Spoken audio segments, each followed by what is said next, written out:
Hemos llegado a la última de las 7 cartas de Apocalipsis y está en el capítulo 3, versículos 14 hasta el 22. Leo parte del texto bíblico e iremos comentándolo lo que falta a medida que reflexionamos sobre lo que el Señor escribe aquí. Dice así: escribe al ángel de la iglesia en Laodicea. He aquí el amén. El testigo fiel y verdadero, el principio de la creación de Dios, dice esto: yo conozco tus obras, que ni eres frío ni caliente. Ojalá fueses frío o caliente. Pero por cuanto eres tibio y no frío ni caliente, te vomitaré de mi boca.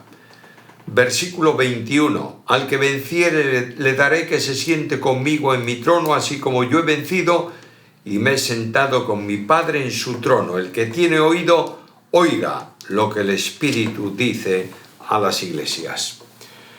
Como siempre, en la estructura de la carta, lo he mencionado en varias ocasiones de las 6 cartas anteriores, en la estructura de la carta aparece primeramente la iglesia, luego el Señor, en segundo lugar el mensaje y finalmente una demanda personal.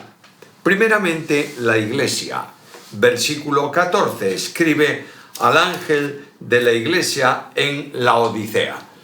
Laodicea era una ciudad comercial muy importante del Asia Menor, y el nombre de Laodicea tiene que ver con el fundador de la ciudad, con la esposa del fundador de la ciudad.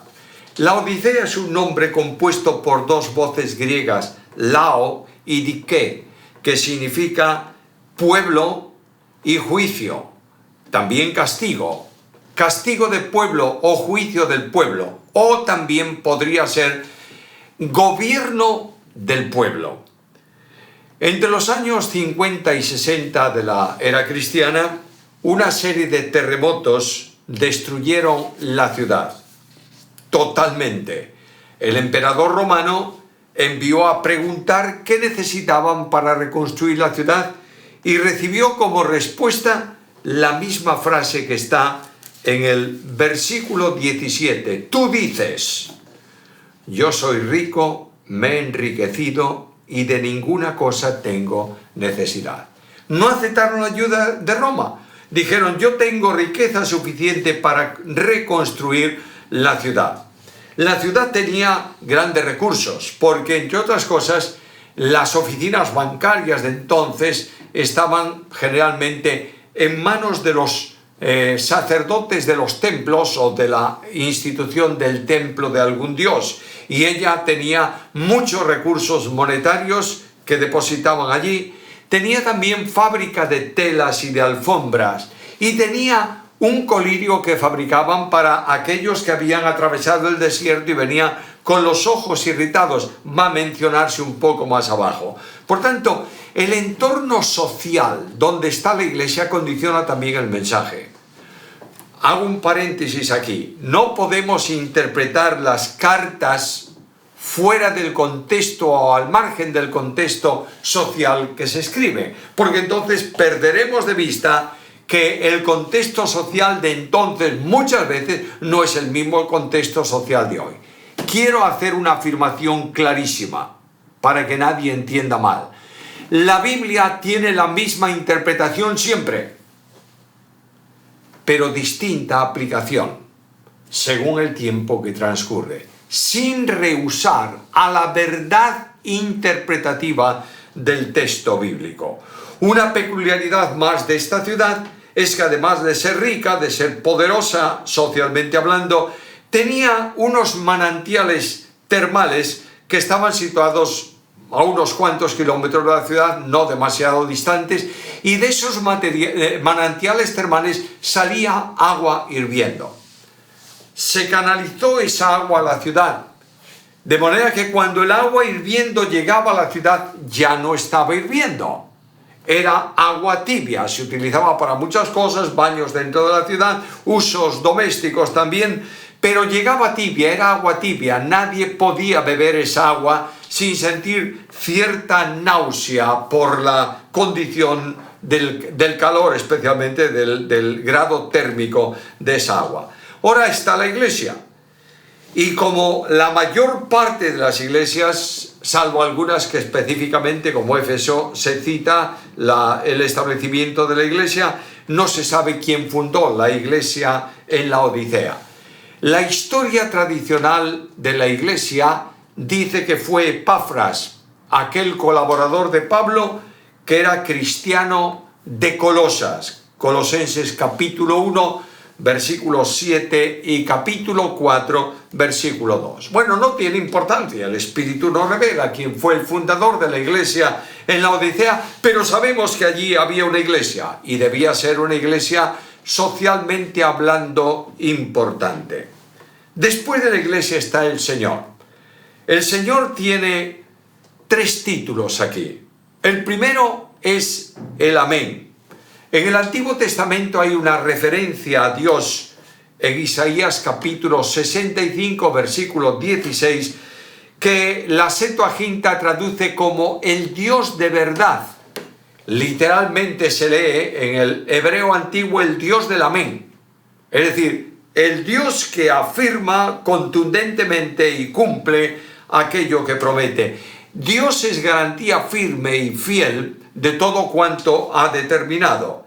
El amén de Dios es Cristo, y en Cristo se garantiza el cumplimiento de todas las promesas de Dios. Por eso la Biblia dice que en él está, en Cristo está el sí y el amén de Dios. A mí me gusta mucho decir que Jesús es Dios en estado de amén. Es decir, todo cuanto Dios promete lo cumple en Cristo su Hijo, que revela la promesa y tiene poder para cumplirla, que establece el mandamiento y tiene poder para ejecutarlo, que establece una característica de reprensión y tiene poder para aplicar la correspondiente disciplina.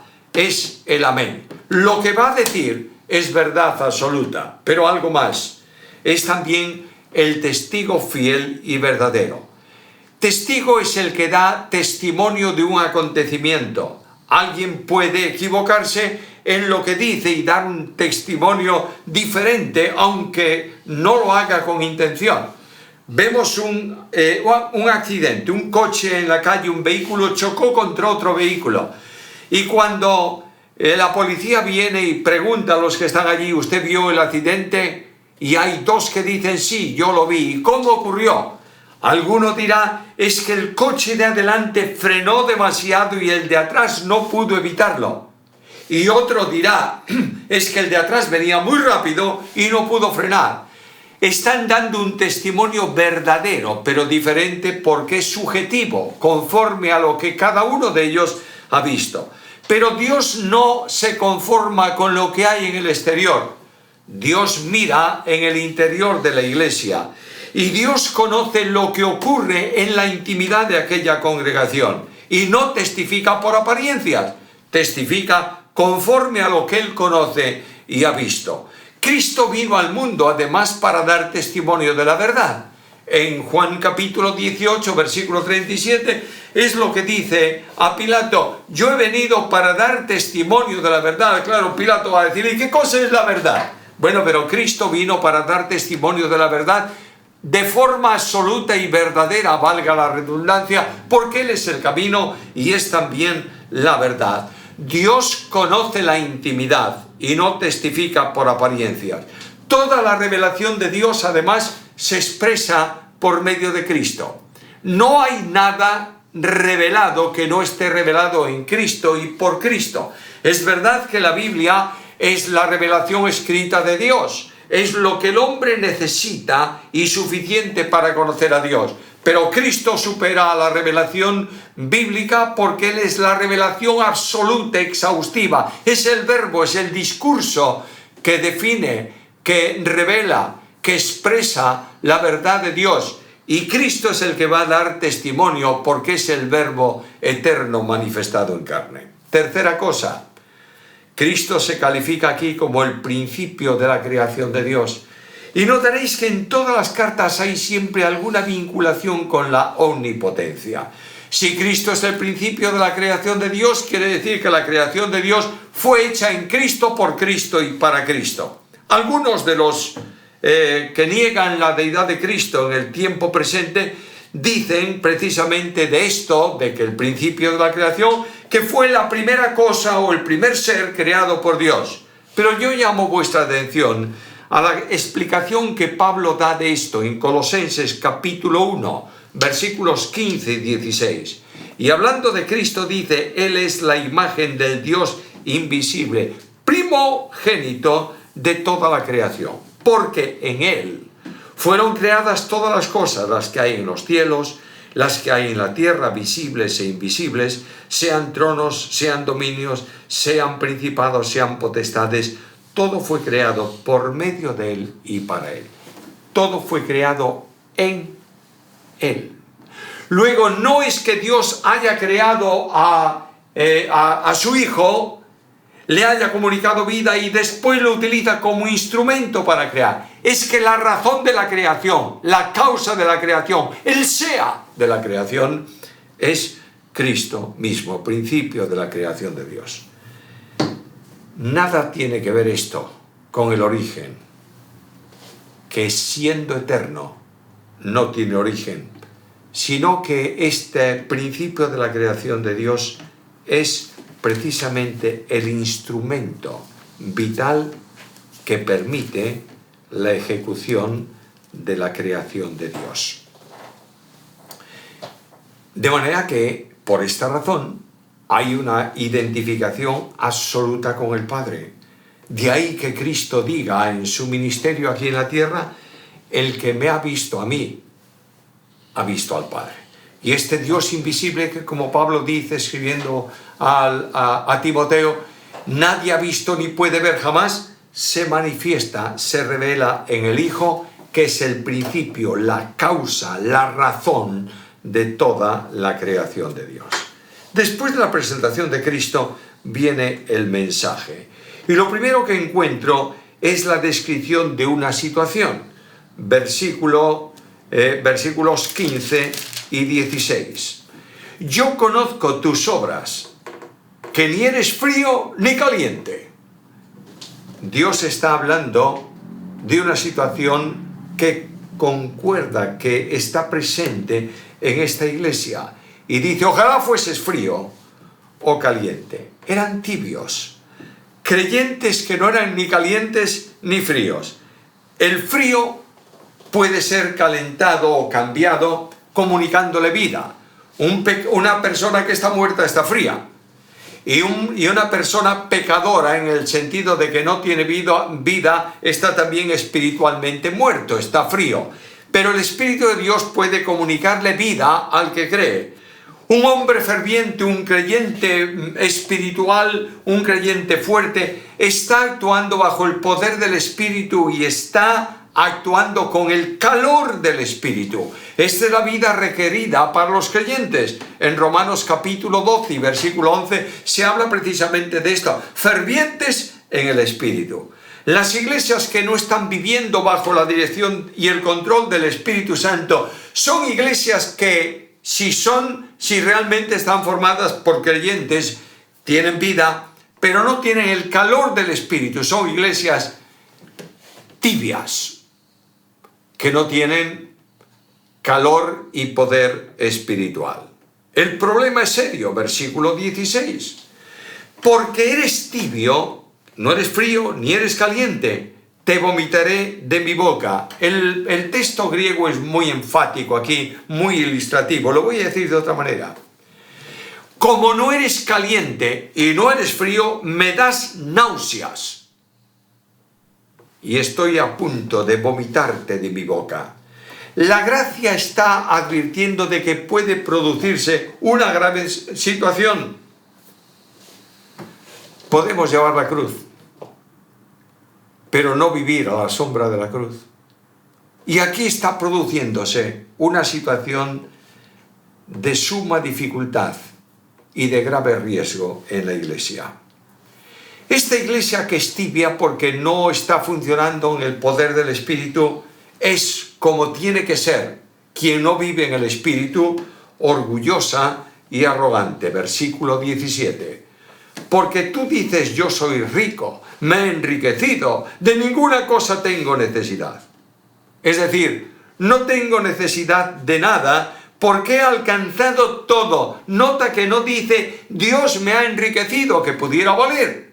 Yo me he enriquecido, es decir, he llegado a esta situación por mi organización, por mi planificación, por mi enseñanza, por mi escuela, por mis líderes, no importa por qué. Una iglesia que se considera rica, dice el Señor, es una iglesia mendiga y lamentable. Y la verdadera situación no es la que la iglesia dice, yo soy rica, me he enriquecido, es la que Dios dice acerca de la iglesia. Y no te das cuenta que tú eres un desventurado. La palabra corresponde a la expresión que Pablo utiliza en Romanos capítulo 7, versículo 24, cuando dice, miserable de mí.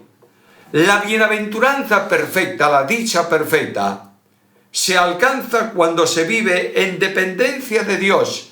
Bienaventurados los pobres en espíritu. Es decir, aquellos que saben que no pueden alcanzar, pero dependen totalmente de Dios. Cuando tú dependes de Dios, cuando estás viviendo en dependencia de la omnipotencia suya y del poder suyo, tú eres victorioso. Mientras tanto, el que quiere hacer la obra de Dios en la potencia del hombre es un desventurado, no un bienaventurado. Además añade algo, eres un desventurado y eres un miserable. Aquellos que decían no tengo necesidad de nada, Dios los llama miserables porque no tienen nada de Dios, tienen todo del hombre. Añade algo más, y además de miserable eres pobre. Quienes se han enriquecido, quienes dicen no tengo ninguna necesidad, ante los hombres eran pobres delante de Dios. Todavía más, dice, eres también ciego. Pensaban que tenían una excelente visión espiritual, pero estaban espiritualmente ciegos, porque la luz verdadera, que es la luz de Dios en Cristo, no resplandecía por el Espíritu en el corazón de los creyentes y en la presencia de Cristo en la iglesia. No tenían visión para distinguir la situación en que se encontraban. Nota que dicen al Señor, no tengo ninguna necesidad, y el Señor dice, pero no te das cuenta que eres un ciego, un miserable, un desventurado, y además eres un desnudo. La vestidura del creyente tiene que relacionarse con estar vestidos de Cristo.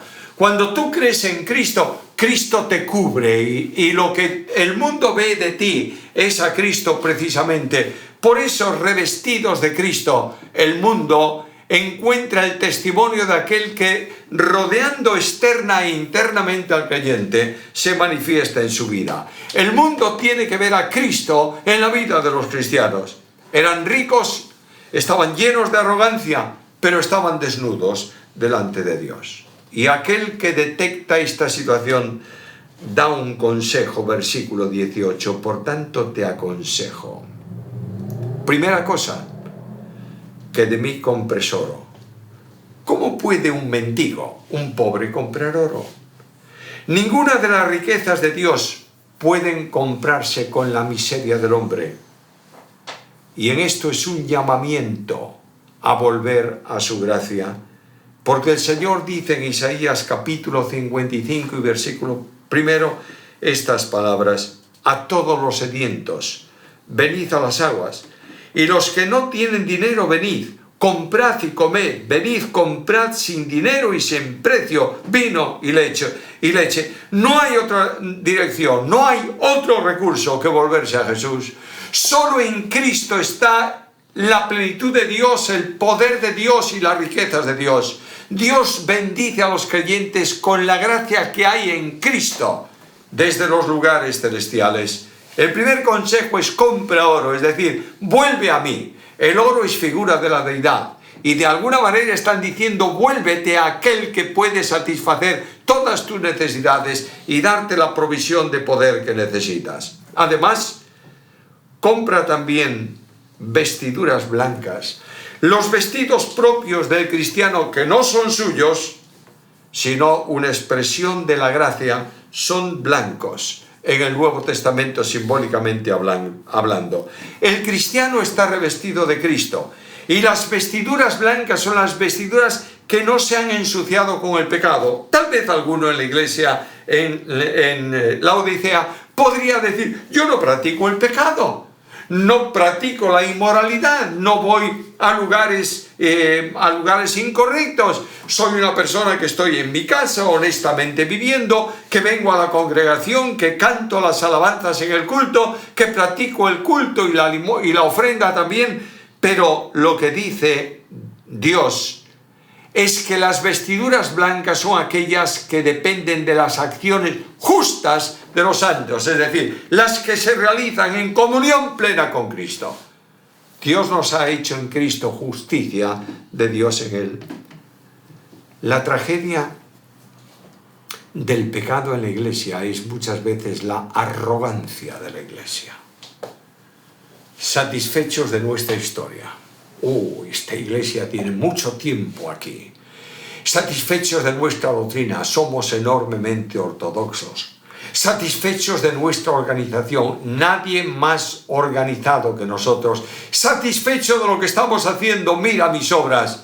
Y Dios dice: necesitas volver a mí en confesión, porque necesitas vestiduras blancas. Y algo más, dice, también necesitas colirio para ver. Vuelvo a referirme a esa industria, llamaríamos hoy farmacéutica, de la ciudad de Laodicea, en donde se fabricaba un colirio muy bueno, muy útil para los ojos que estaban afectados por el polvo del desierto, la luz del sol, el calor del desierto.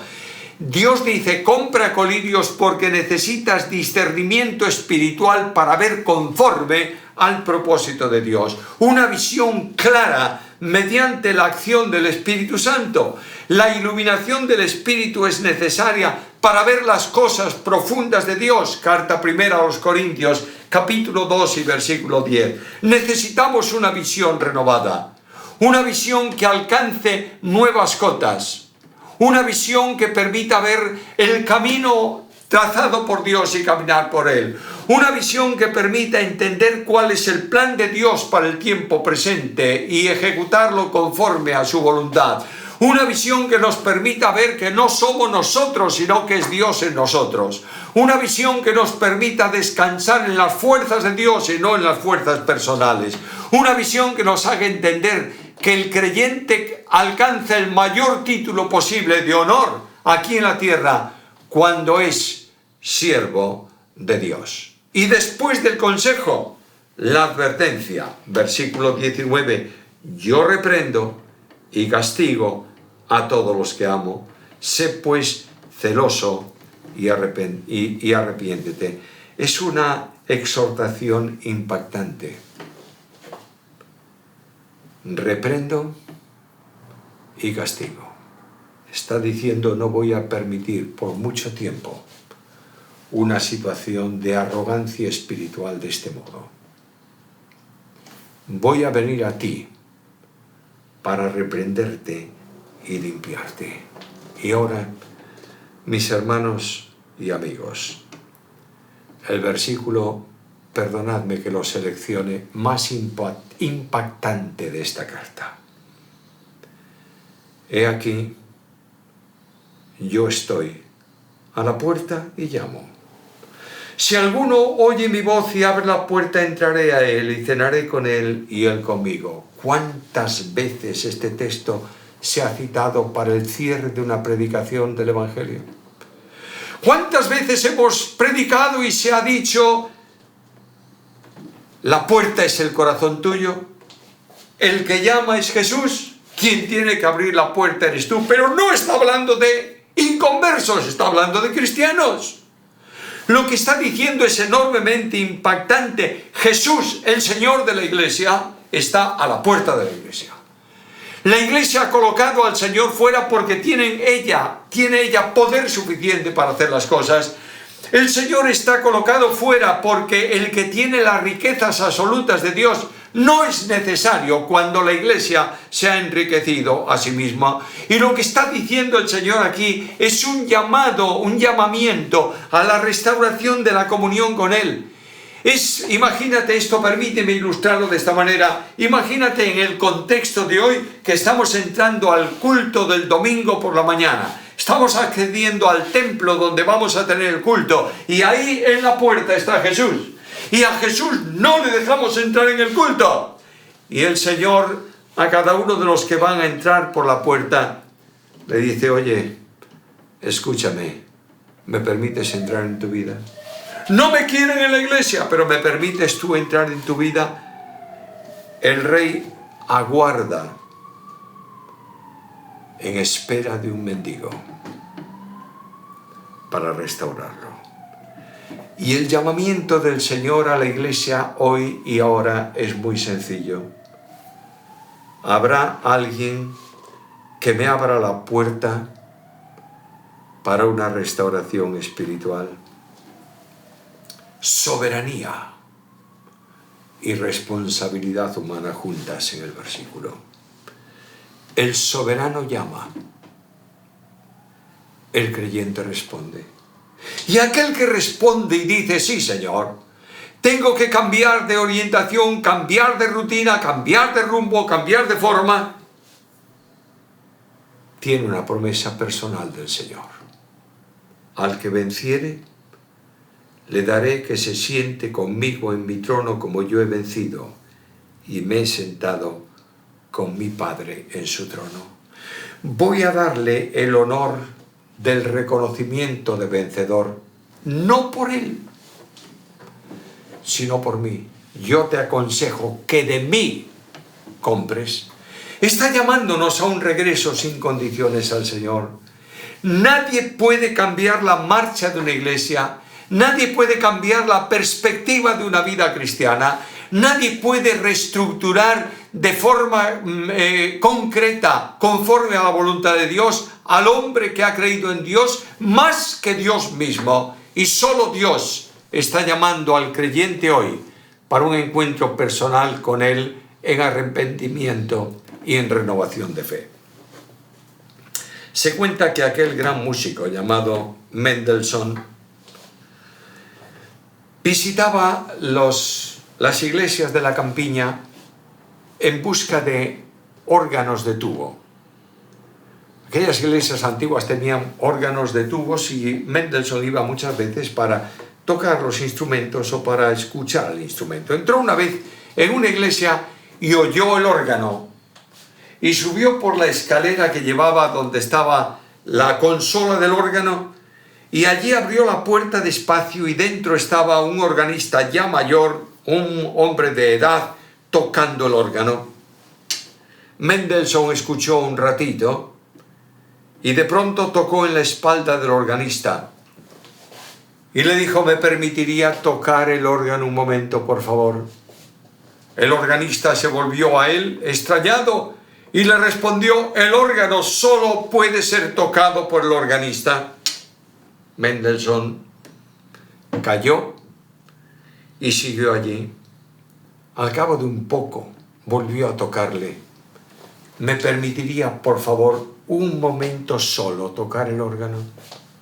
Y aquel viejo, enfadado por la insistencia de Mendelssohn, dejó de tocar, se levantó del banco del órgano y le dijo: siéntese, 2 minutos.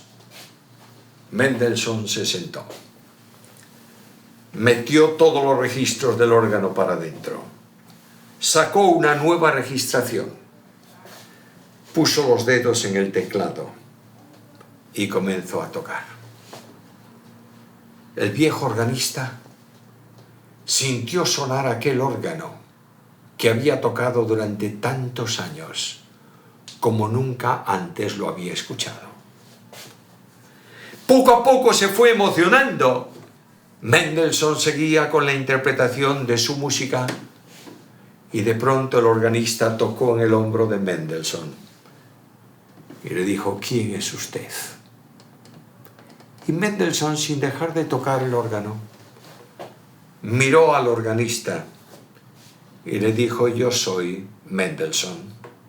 Y aquel hombre dijo inmediatamente: ¡qué necio he sido! Estando aquí el gran Mendelssohn, atreverme a tocar el órgano yo. Querido hermano, Dios te está diciendo hoy: ven a mí. Solo cuando pongas tu vida en su mano, podrá manejar los registros de tu vida y hacer que suenes maravillosamente conforme a su voluntad. Termino con el texto: el que tiene oído, oiga lo que el Espíritu dice a las iglesias. Que Dios nos permita responder al llamado de Jesús.